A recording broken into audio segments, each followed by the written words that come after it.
Hey everyone, it is March 11th. Here is your evening news rundown. I'm on the road right now, so excuse any audio issues, but I wanted to make sure you guys had an evening rundown nonetheless because it was a very busy news day.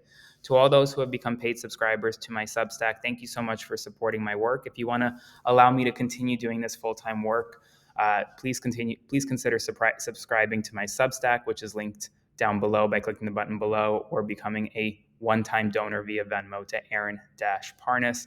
With that, let's just jump right into it. Today, the trade war between the United States and Canada escalated as Donald Trump announced that he would be instituting a national electricity emergency after Ontario's Premier Doug Ford announced a 25% surcharge on electricity exports to the United States.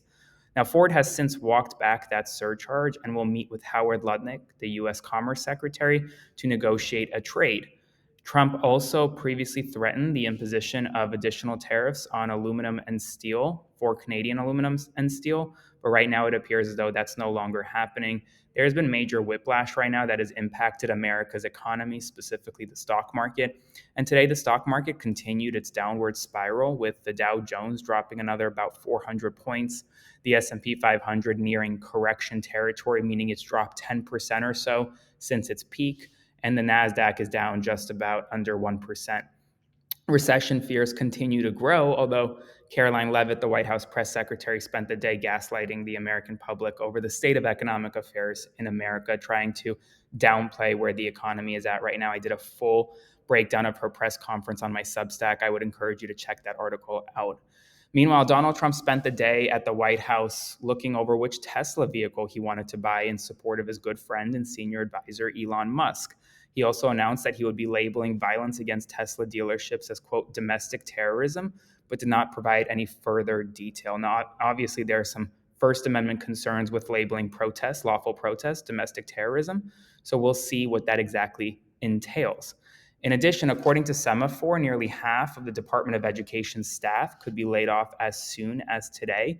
And it appears as though the Department of Education headquarters tomorrow will be closed as well. This is the beginning of the Trump administration's effort to dismantle the Department of Education. Ukraine news: the United States today restarted military aid and intelligence sharing with Ukraine following discussions in Saudi Arabia. Ukraine has also agreed to a 30-day ceasefire, although it remains to be seen whether or not Russia would agree to do the same. Initial suggestions suggest that Russia will not agree to a ceasefire, but you never know what will happen. USAID staff have been directed to clear out classified safes and personnel documents, prioritizing shredding before using burn bags.